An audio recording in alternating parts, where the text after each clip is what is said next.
Howdy folks, just like my mom's back again. Today I'm going to show y'all, I don't know if you've ever heard of it, farmer's potatoes. There's two ways you can do it. You can do it with the peelings on and without the peeling. I asked Delmer to get the potatoes ready for me, and by my mistake, we fixed them without the peelings, you know. So I'm going to fix these right like I do my fried potatoes, but now I like the potatoes on them when we do this. And this is what we do. We just slice them up and put them in here. And if the whole crew's not coming today, so I might have to get a smaller pan because I don't want to waste food. Sorry, this is so loud. So, and we put salt and pepper on these. And butter. And I'll show you the rest of it. There's more to it. But it's hard on my hands. I have to have Delmer to do this. He just washed his hands. Come over here, Delmer, and finish this. Sorry, I'm just old and crippled. Two more. We're only doing 4 potatoes today because no one's coming except the 3 of us. And everybody was coming, I'd fill this whole pan full. So I'd layer it too. And anything else I'm leaving out, honey? Oh. So, you got any suggestions, Delmer? You always have suggestions. Nope. That's because right before we started, he was telling me what to say. I told him he needs to do these instead of me. I would love for y'all, I wish I had another camera, because when I was telling on this one, when I was telling my story, he's in behind the camera acting out what was going on. And and distracting me. So I've tried to get him to do these, but he won't do it. So, well, there he is. See there? Thank you, honey. You can say, You're welcome. well, you can say hi to our folks. Okay. Hi, folks. Give me now I'm going to put, well, I need salt and pepper, honey.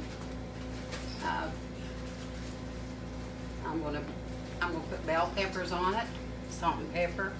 I'm going to put bell peppers on it and onions. And then I'm going to put, honey, will you hand them to me? We kept these up last night, so this is what we do. You'll have to do the onion that he hasn't done.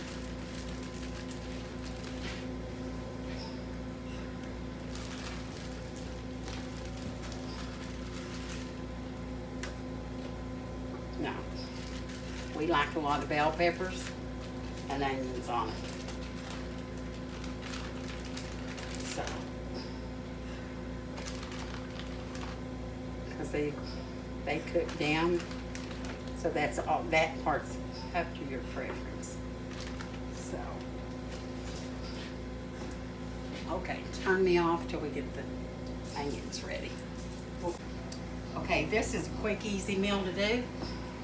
Here's my onions, and we just went ahead and cut these up real quick. And this is easy. You can do it at the morning, of the night, that night before. Put Reynolds wrap on it, and when you come home, put it on and cook it. Or if you don't have a lot to cook and somebody calls, says they're coming to help,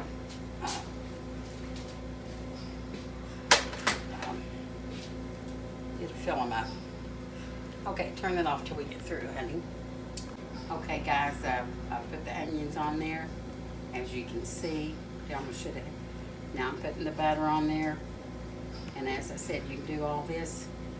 Put your Reynolds wrap on it, put it in the refrigerator, and cook it when you come home from work or wherever, if you're in a hurry. Or to feed a big group and fill them up. your unexpected guests.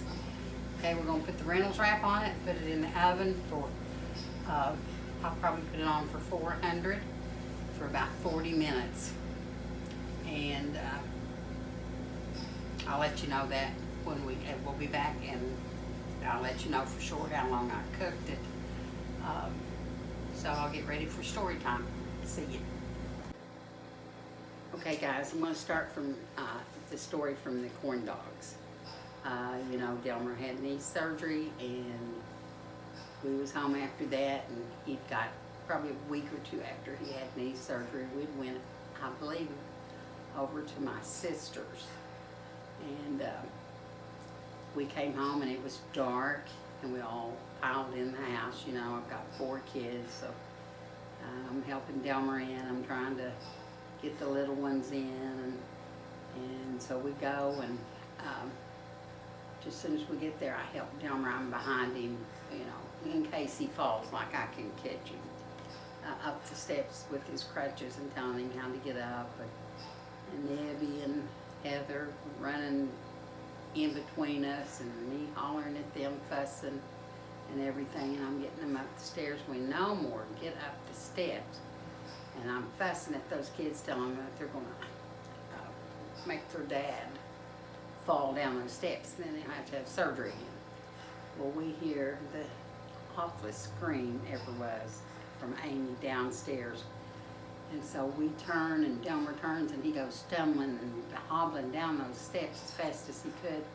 And everybody, and of course the little kids are just running in between, and we get down there, and she's sitting on the fireplace, and she's sitting there, and she is trembling from head to toe, just all over. And we said, "What's wrong? What's wrong? What's wrong?" She finally gets where she can speak.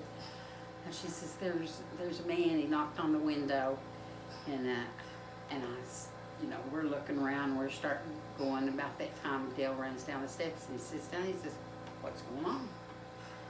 And Amy's sitting there and just shaking all over, you know, her little knees and her head just bobbing. And so Delmer somehow, why, probably because he'd done it before to his sisters, he looked it down and he said, "What did you do?" And Dale goes, "Nothing, I'm just wanting to know what's going on. I heard the screaming." And he looks so innocent. Well, of course I believe him. I'm so gullible. I believe anything and everything they tell us. Because why? Because I always told my mom and dad everything. If they asked, I told it. So, Delmer just, you know, keeps saying, "Now, Dale, I want to know, what did you do?" And finally Dale broke over, and he says, "Well, I wasn't trying to scare her. I was just going to knock on the window and wave at her," which is probably a lie. But of course, the kid, you can't prove it. You can't say you're lying because there's no proof. So anyway, it was Dale that knocked on the window. Well, Delmer just ripped. And of course, I said, "You can make your dad have knee surgery again," and you know, and then we just forgot it. So to this day, we laugh about how Amy shook. And so, and now I'm going to tell you a little bit about Heather and Hibby. Dale had made Eb a bow and arrow, and gave it to him. Well, anyway, he'd had it for a week or so, and he was playing with it. And he was real little. Dale was such a good brother, big older brother. He was really good to him. And so we had to go someplace, and Mom was gone, and I asked Dad, I said, "Hey, do you care to keep the kids, watch the kids? We won't be gone too long." He said, "Nah." He said, "They're fine." Well, they was out playing on the trampoline when I left.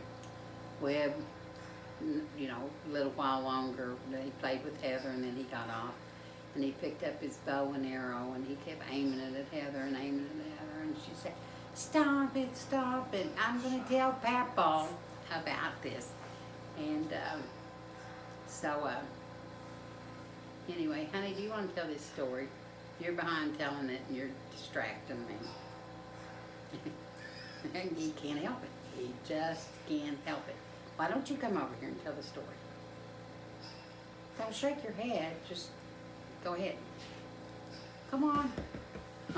No, he's not going to come. Well, anyway, so, you know, Heather's jumping up and down on the thing, and she gets aggravated, and she just sits down on that trampoline, and she's giving him dackers. And he's looking at her and acting like he's going to shoot her. Well, he raises that bow and arrow up, straight up in the air, and he shoots it straight up. And he came down and hit Heather on the head. Well, of course, she lays down and she starts whining and crying because it hurt. And she's hollering, I'm going to tell Papa, I'm going to tell Papa, just crying, and he was just begging her. Oh, Heather, please don't tell, I'll get my bow and arrow taken away and it'll get broke. Please don't, I'm afraid Papa will break it. Which Dad never done anything like that. Why he would ever thought that, I don't know.